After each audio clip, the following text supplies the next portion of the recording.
Welcome back to our fitness modules and specifically our module over building muscle strength and endurance.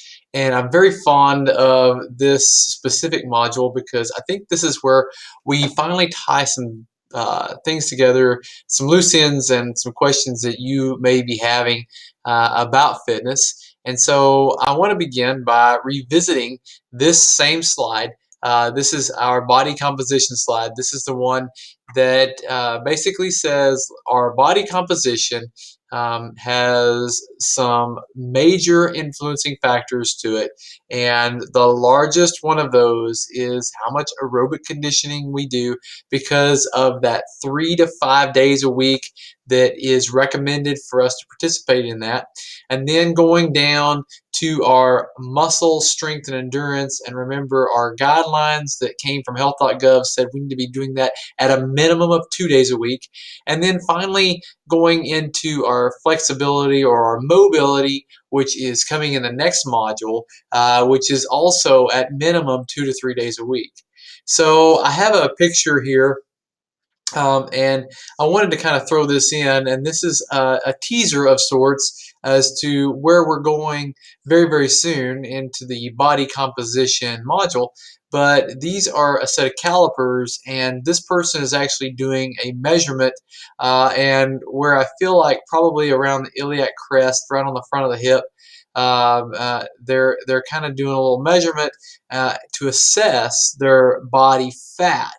And many times that's one of the things that we kind of go to look at body composition.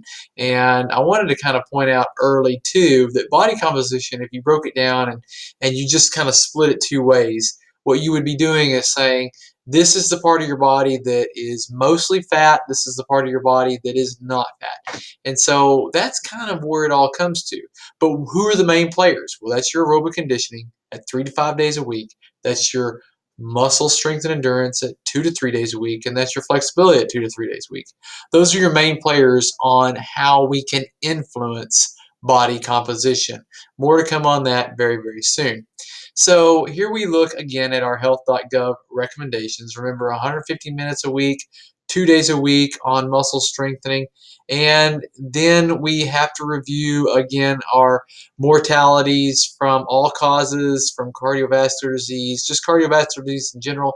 All these things going down: the hypertension, the type 2 diabetes, the cancer, dementia, Alzheimer's, depression, anxiety, risk falling, all going down. But also we're reducing our weight. We're optimizing our current weight. We're improving our quality of life, improving our sleep, improving our bone health, and improving physical function. So all of those things still in play here and maximized as we bring strengthening into our plan of action on becoming fit. Next, we're going to have to talk about some bad news. You start out life doing pretty well.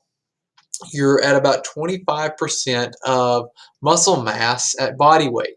And that's pretty typical. If you have a child or you know someone who's had a baby recently, they come out and they're all head because as humans, that's kind of the most important thing is our brain and development of the brain early in life. And so muscle is not really that big of a thing for us. If it were, there would be more protein in breast milk, in human breast milk, than there is, but there's not. There's mostly fat in human breast milk, and that goes to feed that growing brain.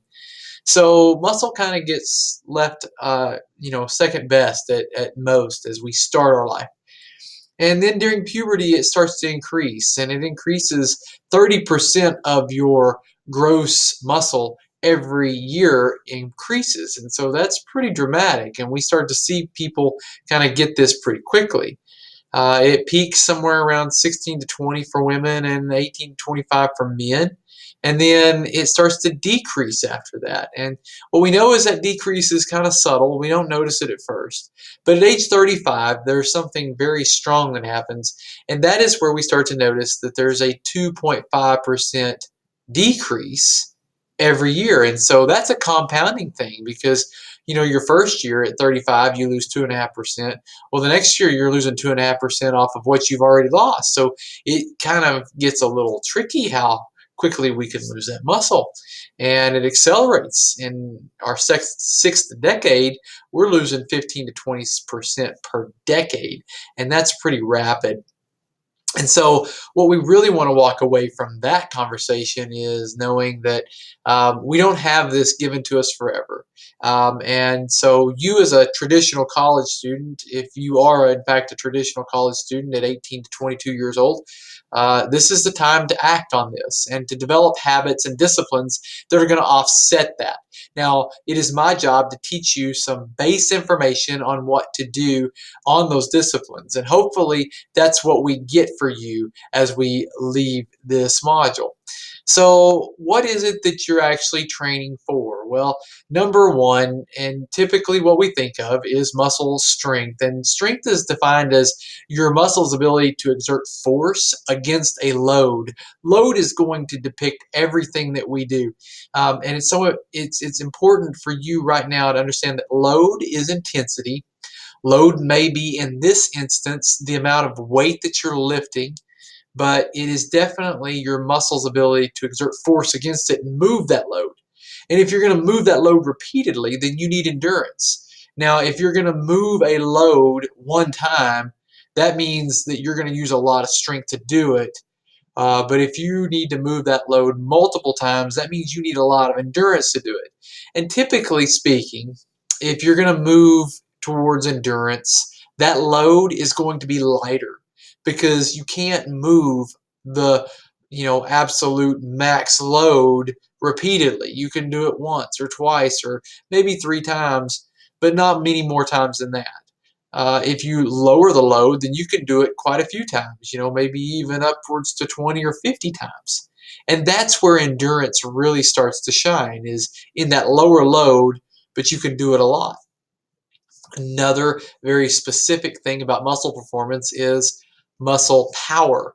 And that has to do with time and distance. And you'll notice in my definition, it says exerting force with velocity to cover a distance. And so we're using some speed in there so that we can influence that load very quickly. And I kind of try to help you understand this by, if you were going to rise up from a seated position, you have to have power to get you moving. That doesn't have a lot of momentum that's available. And so you kind of have to create some momentum, but then also you have to depend on those muscles to move you with some speed so that you don't fall back into the chair. Our fourth and final component on this slide is hypertrophy. And that is the medical terminology or physiological terminology for muscle growth. That is what happens when we grow a muscle. And it doesn't mean that more muscle happens to be there. It means that the muscle that was already there has actually grown in size. And when we do that, what we're doing is we're actually multiplying some things called myosin and actin, and we're getting them bigger inside the current muscle fibers. And with this, I have to say, regardless if you train primarily for strength, endurance, or power, you're going to develop some hypertrophy. Now, it may not be as robust as it could be, especially because you have to consider that nutrition and hormones and age all have a role in this, but also the specificity of your training, whether you're training more for strength, endurance, or power, will also have a role in this. Another thing is, how much aerobic conditioning are you doing? Because if you're a high level endurance athlete, it's definitely going to affect how much muscle you're going to actually put on. If you're very focused on putting muscle on and you spend 5 to 6, 7 days in the gym and all you do is lift, you're probably stacking the odds in your favor that you're going to hypertrophy or grow muscle very rapidly, but also very predominantly. Next on our list is this, on strength and endurance specifically. Strength has 3 subsets, and I really wanted to spend some time on one of those more than the other 2. But the first one being absolute, or your maximal strength. And this is the greatest amount of resistance that can be overcome. That's kind of like your 1 rep max. If you can do a 1 rep max of 400 pounds on squat, that's saying that's your absolute strength. Does that mean you could use that in the real world? I don't know. And that kind of has some debate kind of left open for it. And we'll get to that here in just a few moments. But, one of the things that we understand is that your body weight has a lot to do with how much you can lift. And so this kind of brings in that second term, which is called relative strength. And body weight's not the only divisor, but it's probably the most common and essentially the most easy to understand. But a person who weighs 300 pounds can bench press, deadlift, and squat a lot more weight than a person who weighs 150 pounds. And so it has to do with their relative strength and the muscle structure on that frame. Now, that's not always the case, but you get the drift that we're moving in a direction where more weight on a frame typically means more weight moved. So there's your relative strength.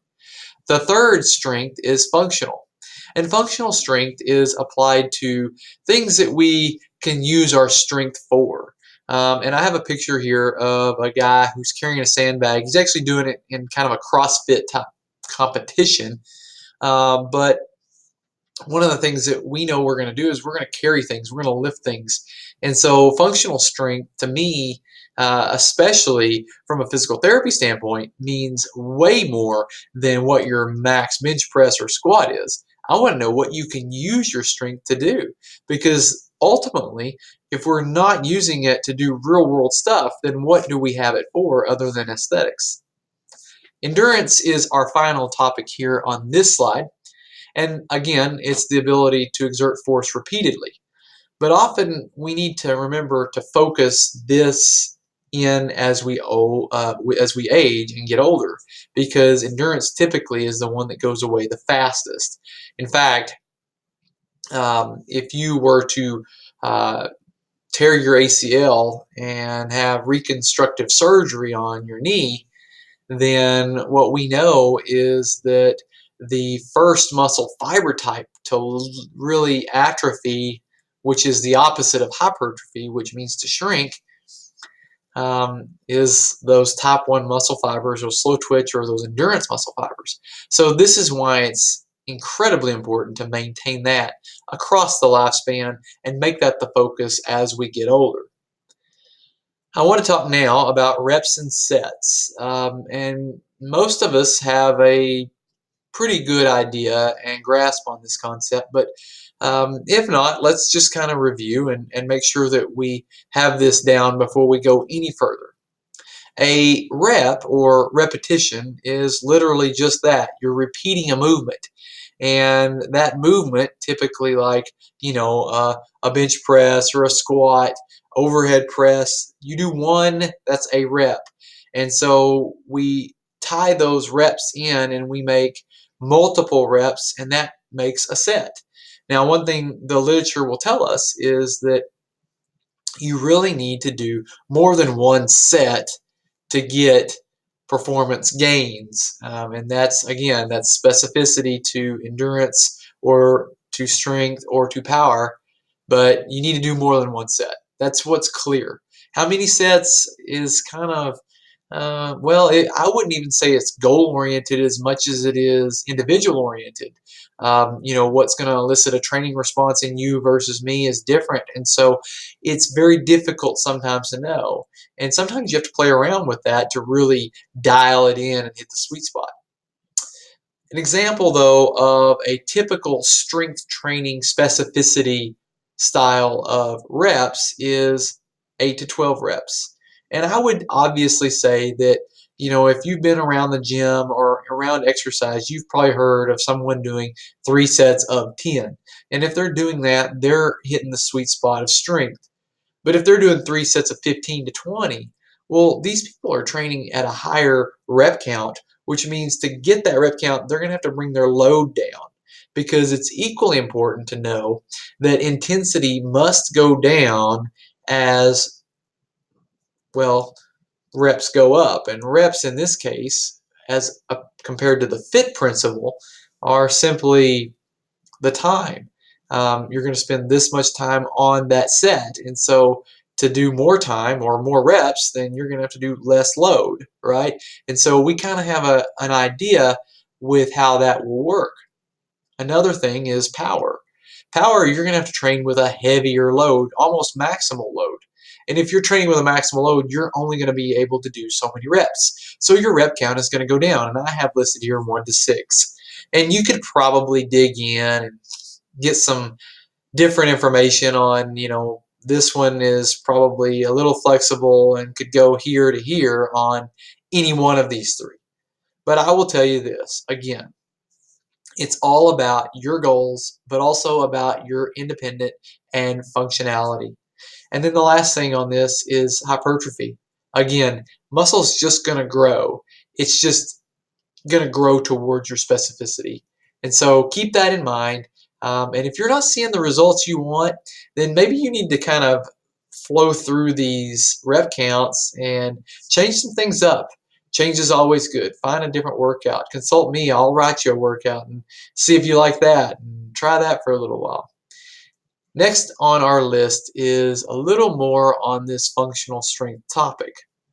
Now, I left it kind of early, but I want to revisit it. Remember, we had a guy carrying a sandbag, and we said, this is the strength that you can actually use.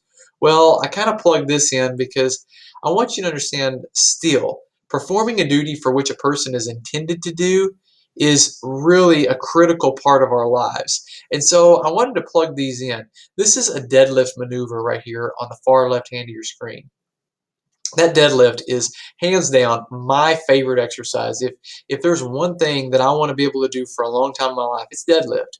Now, obviously, I'm not going to deadlift as heavy as when I was 18 years old, but I'm still going to deadlift because deadlifting is probably very similar to some real life stuff over here on the right that I'm going to do a lot.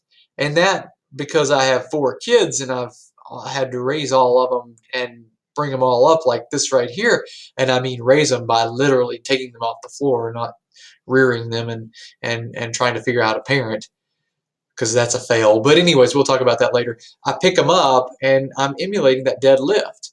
So of course I want to do something in the weight room that brings me closer to what I'm doing in my real life.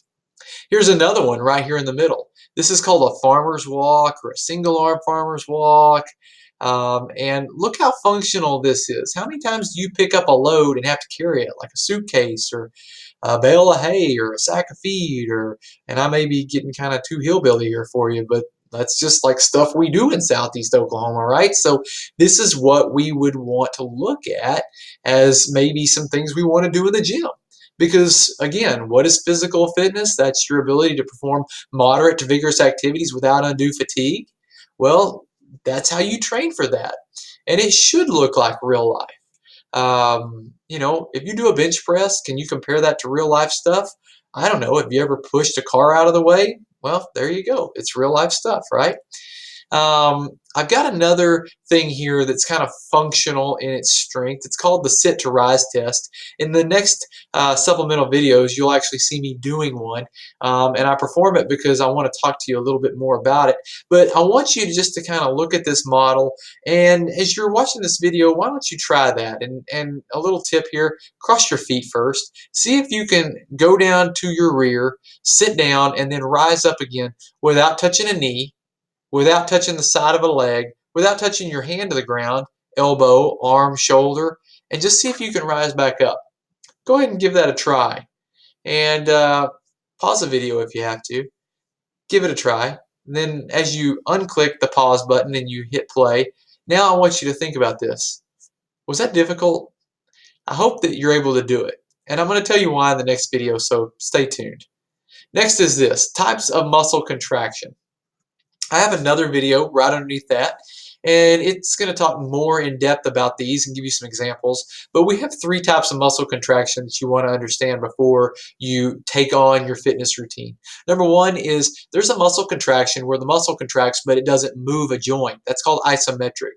It's very commonly used in functional activities like lifting tables and carrying them across the room, or furniture, or different things where we just use our body, we stabilize our arms, they kind of stay flexed in this position, and we pick something up and we carry it across the room, right? Well, the elbow didn't move, it just kind of contracted and stayed there statically. That's isometric. The other type is And it used to be called isotonic. I really don't use that term.